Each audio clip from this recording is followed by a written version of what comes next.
make it, I won't see this part. Press this. No, you could just scroll back to this. So scroll the mouse back like over this? to, yeah, And just click? back, click it. That should do the trick. Oh, very good. Thank you very much. Yes, you were saying the full record thing? Yeah, let me mute it again.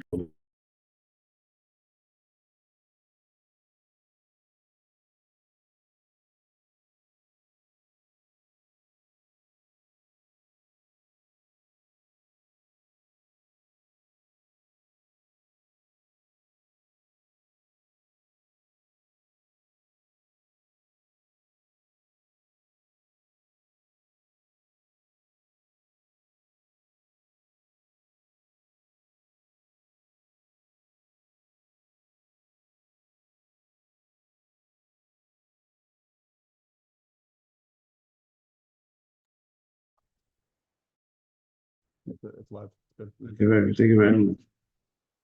In the past, I didn't have to do that. I presume tomorrow I have to do that. You don't know. If they're muted, you don't know. Oh, I need. Now you're very now I'll always be. You can have settings for automatic to save you clicks here and there. I think it's mostly. He went to Florida today. Oh wow. Yeah, today's my flight too.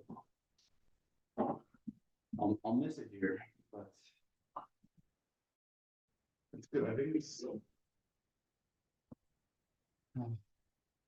It's good to have a place that you miss and feel missed, you know. Yes. 100%.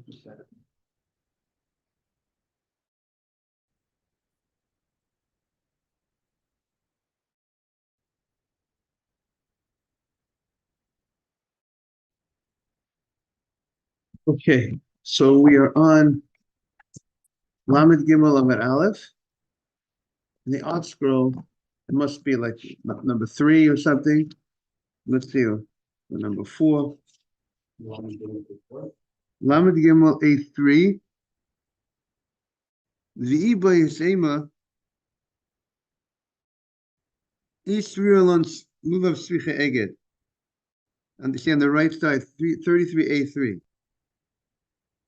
V'iba Yisema, the Gemara says, Israel Lulav Sarach Eged. If we hold, the question here in the Gemara is, the Gemara brought up a machloket. There's a machloket between two rabbis, whether you went ahead and you had a hadas that had more berries than leaves, and we said if hadas has more berries than leaves, then the hadas is no good. There's more berries than leaves. But you're supposed to take off the berries before Yom Tov. If you went ahead and you took off the berries on Yom Tov, we said there's a machloket, two opinions whether the hadas is now kosher. If now you've cut off the berries on Yom Tov, and the Gemara wanted to suggest that the machloket, if whether the hadas is kosher, is dependent on the dispute, dependent on the question of whether yesh dichui etzel mitzvot. If a mitzvah was rejected, let's say even an item of a mitzvah was rejected, could that item be could it unreject itself? That's what the Gemara wanted to say, and this is what the Gemara wanted to say, and that would answer the question that Rabbi Yirmiyah had. If you had a hadas, when Yom Tov entered, the top of the hadas was cut off, which the Mishnah said it's not kosher, and then a berry grew on Yom Tov itself to cover the top of the hadas. Because if the berry grew before Yom Tov to cover the hadas top, then we say it's kosher because it removes the lack of beauty of the top, because it grew cut a little berry to cover the top of the hadas. But what? Yeah, the berry, yeah, and that but if the berry grew before Yom Tov to cover up the spot. But it could go after, Rashi says it could grow after it was maybe a certain budding of some sort of this berry. It could grow a little bit even after it was detached from the ground. But so the question of the Gemara is the same way. And that was the question, whether if the berry grew on Yom Tov, could you use that Hadass that was rejected when on the onset of Yom Tov because the berry was not and it was rejected. Right. It did by itself. It's a great point, Adam. Right. Right. The Gemara doesn't seem to not concerned, doesn't suggest that the fact that he violated the rabbinic law of cutting the berries off on Yom Tov would then invalidate the Hadass. That the Gemara doesn't seem to say that would be, even with certain laws we said if you steal something. Morning, Ralph. The Brit was beautiful yesterday, Ralph. Really beautiful. A lot of nachat. The Gemara doesn't say that violation would ruin the Hadass. It's not like stealing Hadass that type of level.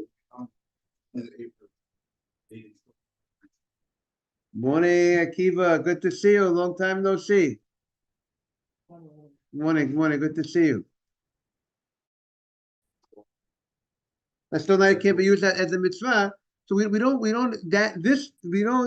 that level of Aveira that we say that on valid, wouldn't apply for the fact that he did this rabbinic sin of cutting off the berries. So the Gemara wants to connect by saying that the Gemara wanted to say that the dispute of whether this Hadass that you cut the berries off on Yom Tov would be kosher or not to use. The Gemara, morning, Rabbi. The Gemara wanted to say is that would also be the same answer to the question of Rav Yirmiyah, whether a mitzvah, once a mitzvah is rejected, does it remain rejected? But two opinions here in the Breita. One opinion says that this Hadass, that when Yom Tov came in, you had the berries on it, and then you went ahead and you subsequently cut off the berries. This Breita says, there's one opinion says that it's kosher, one opinion says that Hadass is not kosher. So what is the argument of the two rabbis? So the Gemara, the rabbis themselves, it's the Breita. So a lot of times the Breita itself, it's a Tanaim, not always. A lot of times the Breita will explain a Mishnah. That's if the point of the Breita is to explain a Mishnah. But sometimes the Breita is just a dispute between early rabbis. And a lot of times they did not elaborate on what their reasons are. That's where the Gemara comes in to elaborate, to explain. So now the Gemara found this argument, right? We found this dispute among these rabbis of whether you took a Hadass that had too many berries, more berries than leaves, and you went ahead and you cut off the berries on Yom Tov, whether the Hadass is fit or not fit. So the Gemara would say, hey, most probably, you know what the argument this idea, it could something that's once it's rejected be back. So the Gemara moves away, says no proof. Maybe perhaps if they're arguing about something else. And therefore, if they're arguing about something else, you can't answer our Rav Yirmiyah's original question of do we say something once something is rejected, does it remain rejected? So what's the Gemara's second idea of what they might be arguing on? So the Gemara, that's the if you want, I could suggest another. Yesterday we had one approach. How the Gemara wanted to say they're not arguing, no proof that they're arguing on this issue. And the Gemara is now suggesting another possibility why they're not arguing on this issue, that their argument is some other issue.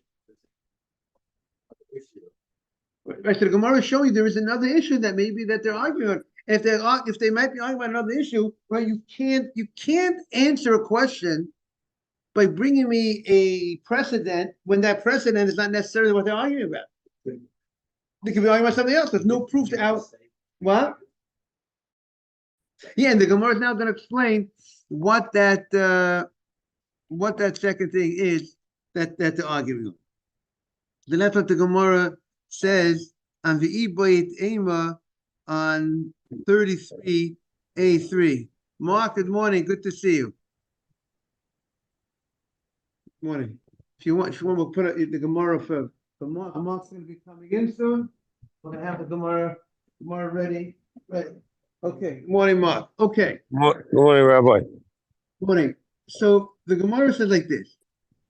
Mark, just to bring you up to date, the issue here in the Gemara, good morning, we'll bring Simon, good morning, up to date. The issue here in the Gemara is whether something that's rejected from the mitzvah at the onset of the Yom Tov And would it, once it's rejected, do we say it's permanently rejected, or do we say that it could come back if the thing that caused the rejection is removed? Would you be able to use that item? And that was the question that the Gemara had.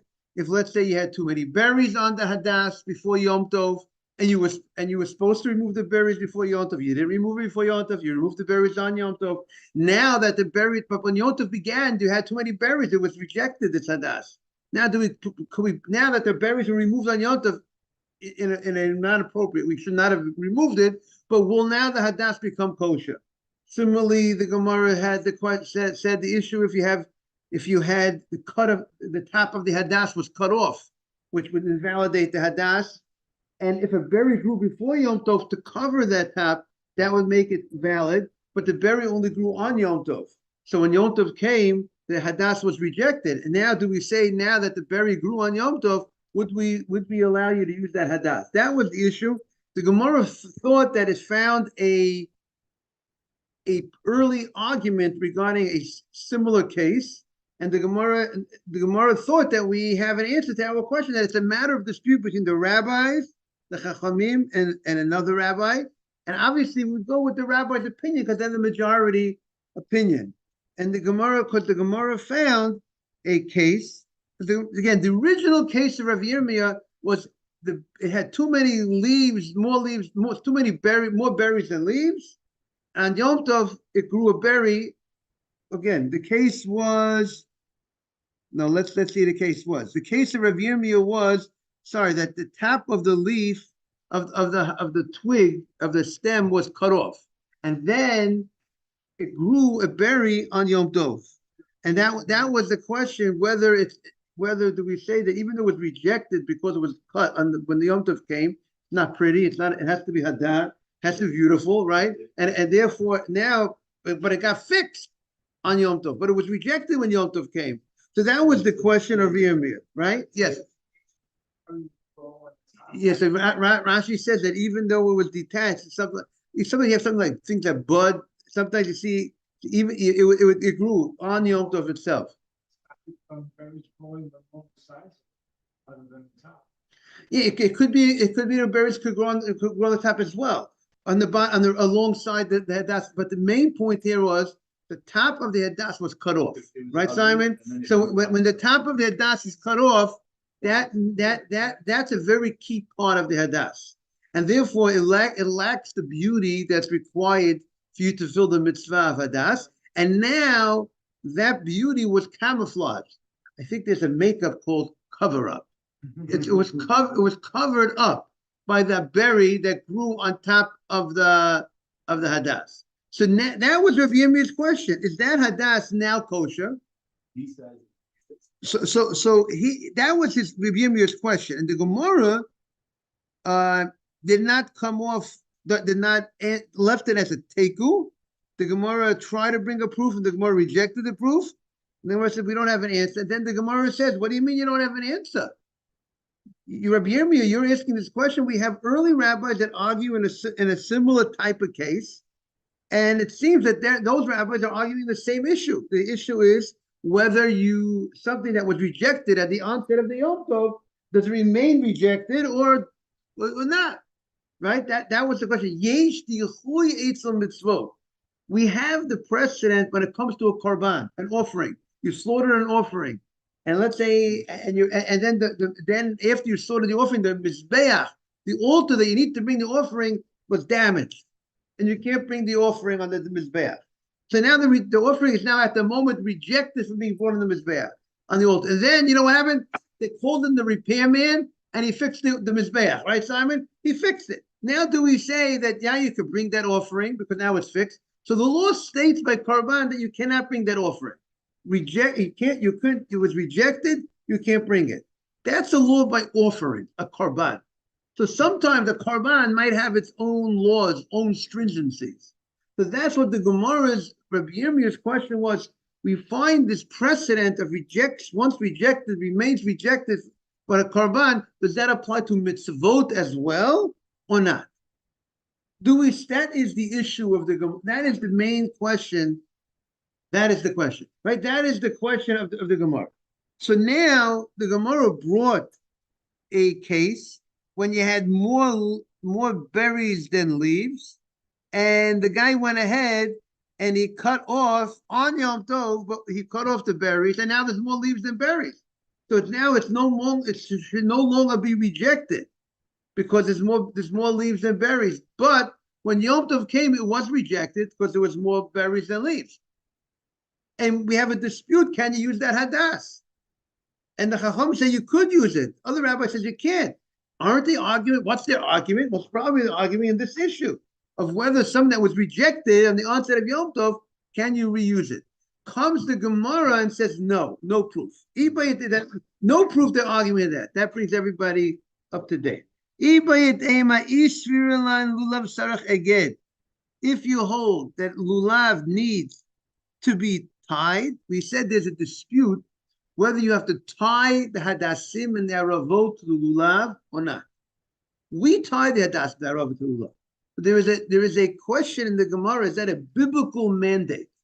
Is that a biblical mitzvah? Is that part of the mitzvah? Just like you have to take 4 species, is there a mitzvah of the Torah to go ahead and tie the species together? Or if I hold the species not tied together, I hold them singularly, would that also be good?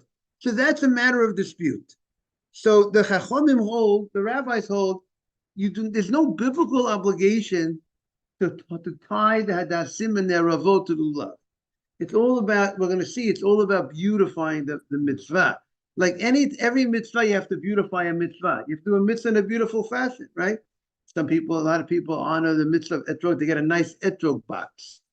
They beautify the mitzvah, right? That's a way of beautifying the mitzvah. So that's a way you beautify the mitzvah, but you tie it together.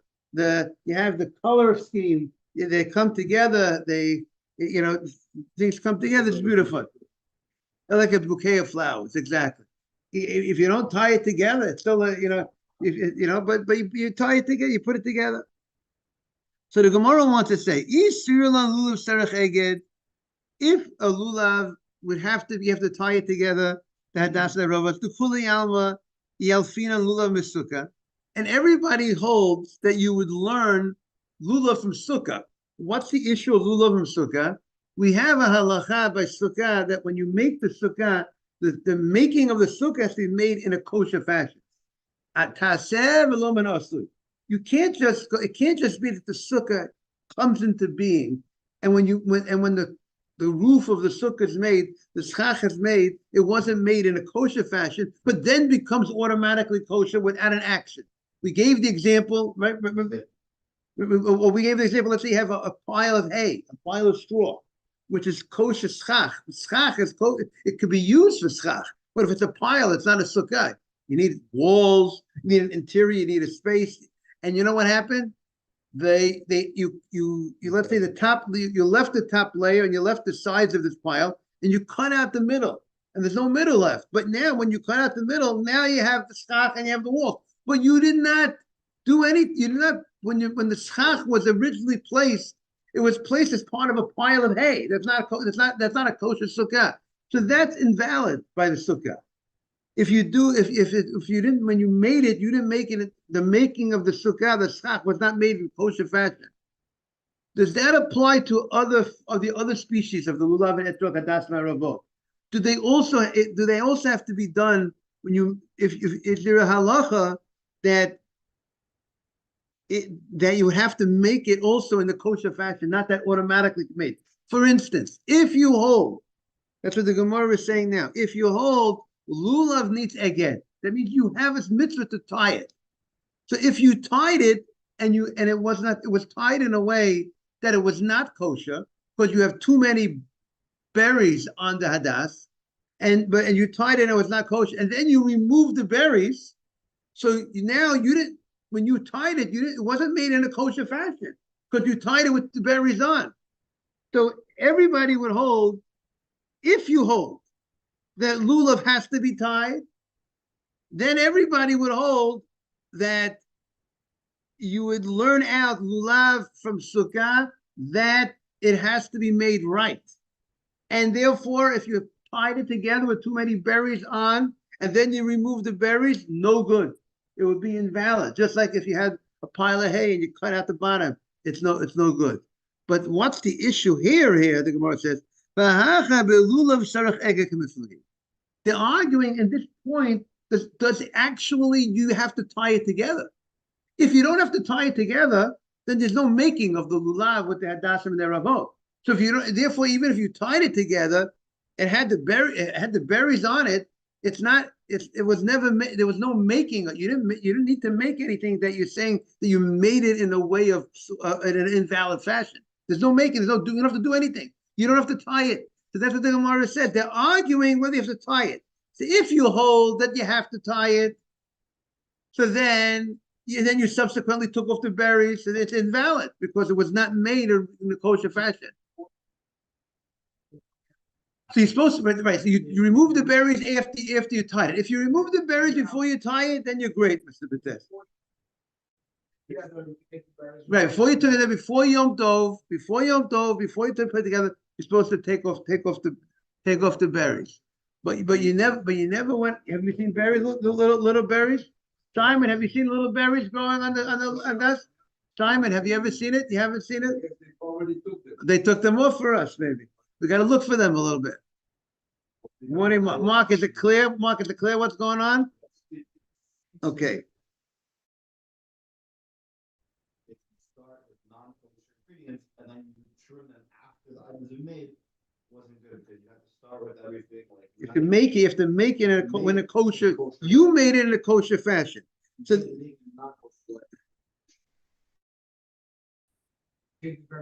First, right.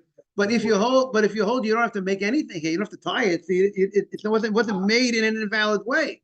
It wasn't you have to make it. You have to make it in a way of kosher. There's nothing for you to do. What? Our custom is to tie it, but it's not. It's not. The custom to tie it is. It's not because it's an integral part of the mitzvah that you have to tie it in order for you to fulfill the mitzvah. We hold the reason why we tie it is that it's a nice thing. It beautifies the mitzvah. If it grows after you tie it, the question here is if it grows. The question was if the berry grew after you tied it. Let's say you tied it with it was cut on top, and therefore it's invalid because it's missing the top. The top of the twig was cut. It's no good. And then the berry, and then on Yom Tov, and then after you tied it, the berry grew and now covered it up. But when you tied it, it was not kosher. So and the berry, and you have more berries than what happened? Where are you now? Well, the only time it would be invalid if you have more berries than the leaf. But if at the end of the day now you have more berries than leaves, it's no good. Then also that would invalidate. Today it's more berries than leaves. You tied it together was good, and now you have more berries than leaves. It's no good. Less before, right? Less before, less berries than leaves is good. Good. They tied it and two more berries grew. And now you have more berries than leaves. You're no good. Okay. Now you can't cut it because now it's not fit for hadas. And on you again. When you made it, it was kosher, and now it became that. Right. So now if you're going to cut off the berries, then you're like now automatically it's becoming kosher. But when you're asking a good question. You hear what Mark's asking? When you made it, it was made in kosher. But now that it's not kosher, so now, but cutting off the berries, you're making it kosher without doing it without tying it. Now it would sound like that it's invalid because, but it was tied. But now that it's not right, but now that it's not kosher, right. But if you didn't, he's asking if you didn't retie it. But but once it was made not kosher, but now it's not kosher. You need to make it kosher. You made it originally kosher, but now it's no longer kosher. So I would say what could you do? Untie it. Right, that would be for sure. But it would be hard to say that now that you brought it back to the old state, you don't have to do anything, just cut off the berry. That's your question.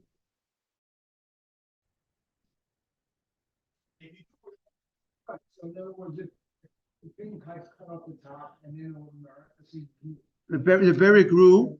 What about the sides? Very grow on top of you. Right, no problem. As long as there's no, the issue here is, as long as there's no more, less than majority, you're good. You can have, right.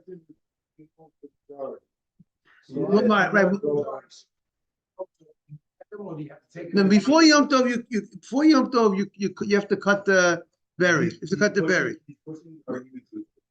Right, but here this whole issue is this point that the Gemara is pointing out. Good morning, Isaac. If you need to tie the hadassim to Ravot, but if you don't need to tie the hadassim to Ravot, so the tying doesn't. There's no issue how it was made. It was made when it was kosher, not kosher, when there was less berries or not less. It's not. There's no making of anything, right? So that's what the Gemara wants to say. The Gemara wants to say, but what are they arguing on here? They're arguing whether you actually even have to tie it at all. You have to tie the dasar ravot to the lulav, and that's why the rabbis say it's kosher. The reason why the rabbis say it's kosher because there's no issue here of you don't need to tie it together. You don't have. There's no issue of tying it together, and therefore, once the berries were removed, it's kosher. The berries are removed, it's kosher, the Gemara says.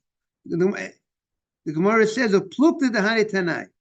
The hacha, the Gemara says, they're arguing in the machlukas of the other tanai, the Tanya. We learned in a Braita. Lulav, if you have a lulav, bein a good, bein she'ina a good, kosher. A lulav, whether it's tied with the hadassim and the ravot, whether it's not tied, it's kosher. You could use it. That's the Chacham's opinion. Rabbi Yehuda says, a good kosher, if it's tied, we have 33A3. If it's tied, it's kosher. But if it's she'ein a good, it's pasul. But if it's not tied, then it is invalid. Now, my time with Rabbi Yehuda. Now, Rabbi Yehuda is the big chidush, because that's why the Gemara jumps to Rabbi Yehuda. Where do we find this necessity to go ahead and to tie the hadassim and the ravot to the lulav?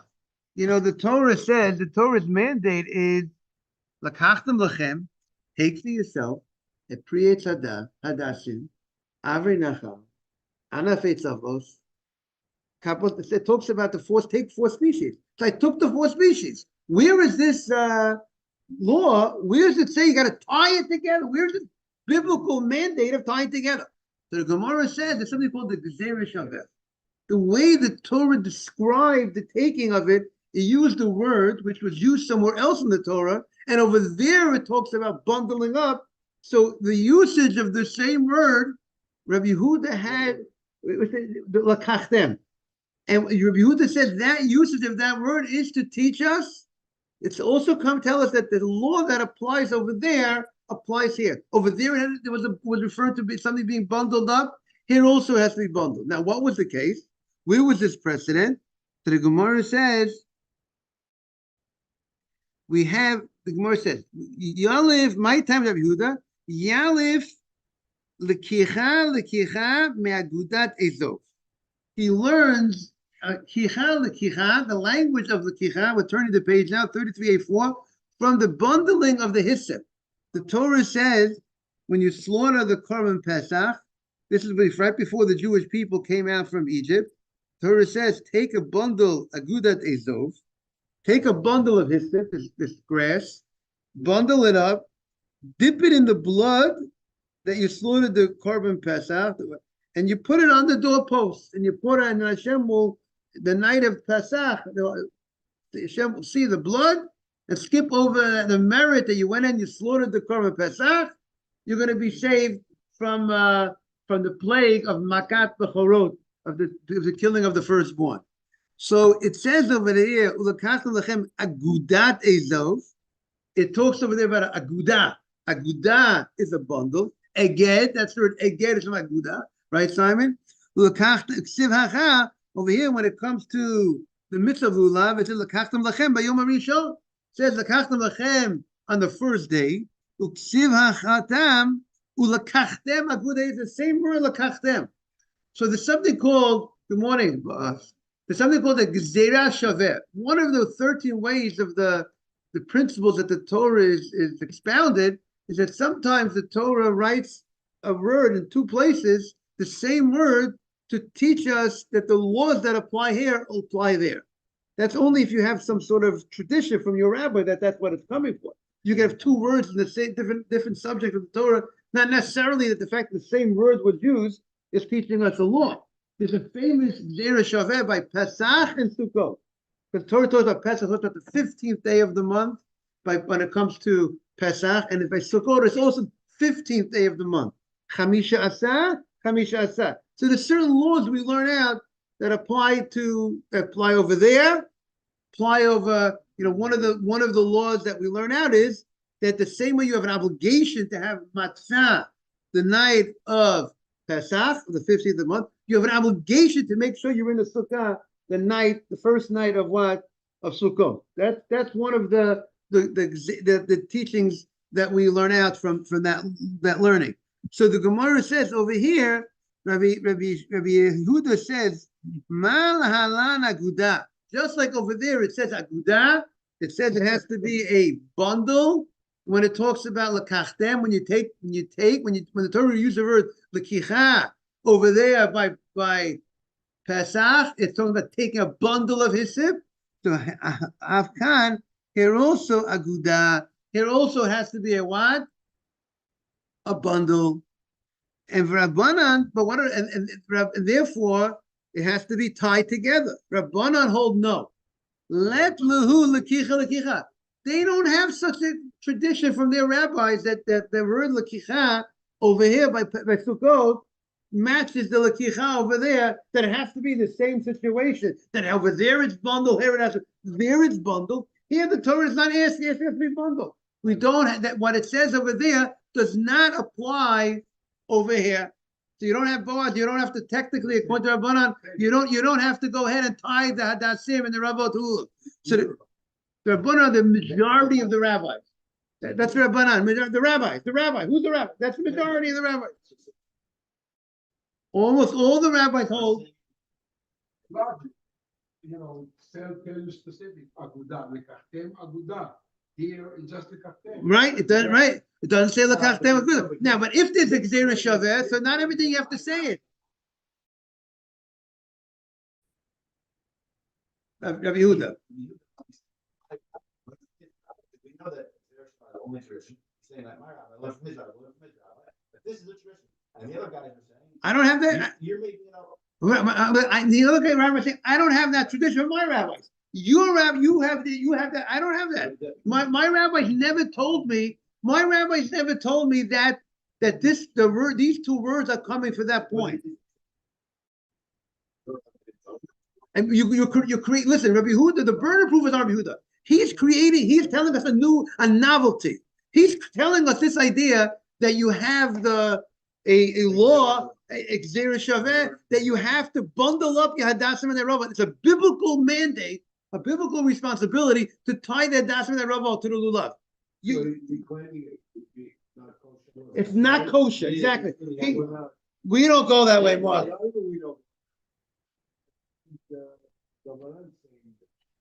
The brother say you don't even need to tie it together. On a biblical, it's kosher without. Bain or good. But then the Gemara is going to ask the question. But the next Gemara is going to say, but we found a Breita that says, you know what? We have a Breita that says there's a mitzvah to tie it, but if you don't tie it, it's kosher. Who's that? Who's that? Rabbi Yehuda says if you don't tie it, it's not kosher. So the Gemara says you don't need to tie it. So who is that opinion? Who's that in-between opinion that says there's a mitzvah to tie it, but it's so good? So the Gemara says it's the Rabbanan. Meaning, because the Rabbanan hold, you don't really, on a Torah level, you don't need to tie it. But there's a difference, if the mitzvah, and the mitzvah of lulav does not tell us you have to tie it. There's a side mitzvah coming in from the outside. An independent mitzvah, nothing to do with lulav at all. Seemingly Right, it's a mitzvah that applies to all mitzvot, right? Every mitzvah you do, you're supposed to do it when you go into a store, right, Gary? You don't go into so you say, "Good morning. You know what? Give me the cheapest kosher mezuzah you got. Give me the cheapest kosher lulav you got." So now, technically, what do you mean? It's a kosher lulav. Technically, I did the mitzvah. but I did not fulfill a there's a separate mitzvah to beautify a mitzvah. And the fact that you did the mitzvah of lulav because you got a kosher lulav. Is my mitzvah kosher? Yes, it's kosher. But is it beautiful? Did you beautify the mitzvah? Did you do the mitzvah in a beautiful fashion? That you're missing. So that's what the Chacham is saying. The Chachamim agree that there's something to say about tying a lulav with tying it together, tying a das and rava to a lulav. There's something unique about it, but it's not an integral part of the mitzvah. It's just a nice way of beautifying the mitzvah, and it doesn't have value. That's what the Gemara says. Montana, Montana, lahantana rabbanan, lulav mitzvah though. What do you say, Ralph? And do it, just beautify. And not only you can, and we are going to encourage you, you should do it, but it's a mitzvah. Well, it doesn't Right. You should know there's an interesting argument among early Rishonim, early rabbis, like maybe Rabbeinu Hanan or other rabbis, like Rashi's type of league of people, of whether this is a biblical concept. This idea of beautifying a mitzvah is you're going to get a mitzvah for beautifying a mitzvah. Is that a biblical mitzvah, or is it the Raita? This concept of beautifying a mitzvah, going into the store, say, "Can I want a nice lulav, a nice mitzvah, a nice talit," or is that a rabbinic mitzvah? Where every time you beautify a mitzvah, you're getting a biblical. Bless you. Are you getting a biblical mitzvah? Because the Gemara is going to bring a source, a Torah source. But the question is the source was Zeh Keli Van Veyu. I'm beautifying. The question is that real? Is that referring to the mitzvot in general? It's that you can learn out from that verse that this idea, the biblical mitzvah to beautify mitzvot, or we're just using the pasuk to rely on, but not that's what the intention of the pasuk is. Just alluding to this concept. beautifying it is a bigger So the question is it a bigger mitzvah? I mean, I think it's a separate point of the mitzvah is the mitzvah. I mean, take a lulav. I got a mezuzah. The lulav, the mitzvah is the mitzvah. But whether I beautified it, it's a separate point. It's a second to another mitzvah.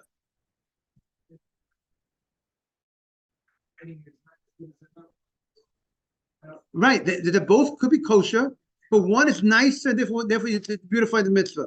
You should know there's an interesting concept that Rabbeinu Bachai says.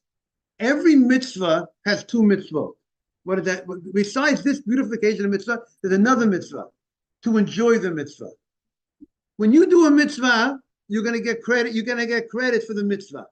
But you have another responsibility, right, Gary? To enjoy the performance of the mitzvah. If a guy comes to shul this morning, he prayed, but he didn't enjoy praying. He didn't enjoy putting on the tefillin. He lost out on mitzvah. You got that, Rabbi? Did you get credit for praying? You prayed. You put on your tefillin, you prayed. But there's another mitzvah. Every mitzvah, Rabbeinu Bachai says, has another mitzvah. Mark call it secondary mitzvah. Another mitzvah you have to have simcha. Right, exactly. There, he's not that. If he can't afford, he can't afford. But if you can afford, there's a certain amount you should go above. It says even up to a third a person should go. A third of the value of that item you should go add to the mitzvah. So a person who's in a position right. The writing is much more. It might be beautification, but it might not go. It's a good question. Where do we put the casing? You put a nice case on a Sefer Torah, right? There's some beautiful cases on Sefer Torah. It is beautification, but what level of beautification is the good question, because it's not. What? In the writing is definitely in the item itself is definitely where the.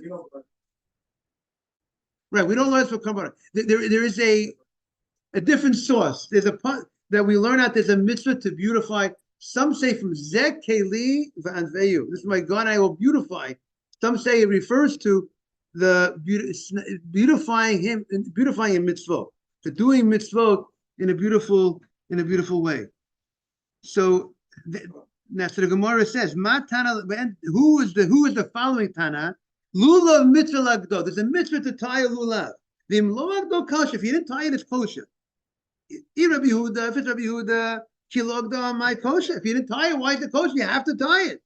Rabbanan, my mitzvah cover. What's the mitzvah? You don't have to tie it. La'olam Rabbanan. Mitzvah mishum zeh keli. This is my God, and I will beautify it. I will do the mitzvah, right, Morris? I will do the mitzvah in a beautiful fashion.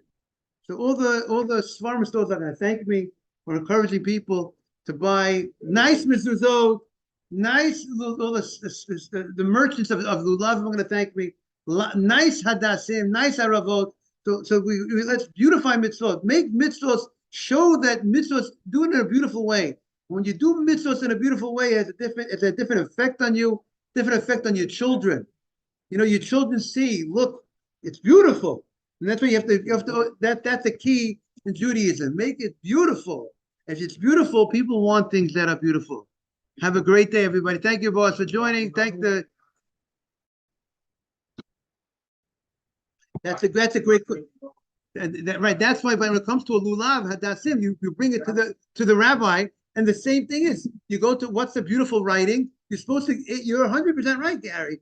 The average person should go to the expert who knows what's called beautiful, what's called a beautiful Sefer Torah. Do I know? An expert will know what's called a beautiful Sefer Torah. Right. But there's certain things you might know on your own. There's certain things you might know. My rabbi said, you like it, you don't like it. You can see that, but well, I'm gonna bring my business up. If I'm going into a store, I'm telling you, there's The right thing, check the sofer. If you say, who is the sofer? Sofer is this guy. Yes, is this sofer top level guy? The rabbi can tell you that sofer. well, that's a lot of back and forth. Walk into the store, Who's tell my this was who's the sofer? Who's the sofer? I'm saying, call the And then call the rabbi, find out who the sofer is. No, but I think, but Gary, like, The Sefer Torah. no. you. It's the same guy. No, I don't have Right, any right. contaminated, else I'll not sit here.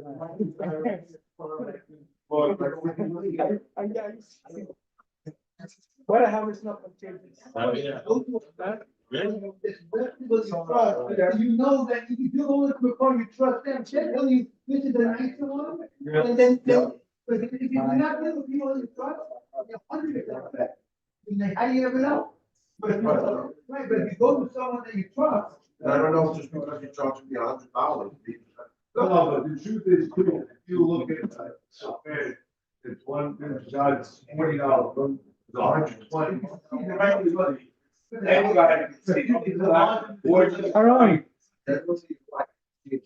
Right, but it's nice. That's shit, like certain, like. But I don't like, I'm talking about the average Joe. I don't. You have to go to the guys who buy something. You're supposed to see inside multiple. Yeah, they have to look into it. He's the one who's selling the property. That's correct. But if you know, then you're right, you can. Right, yeah, I get it. Somebody actually. Right, exactly. They couldn't stop.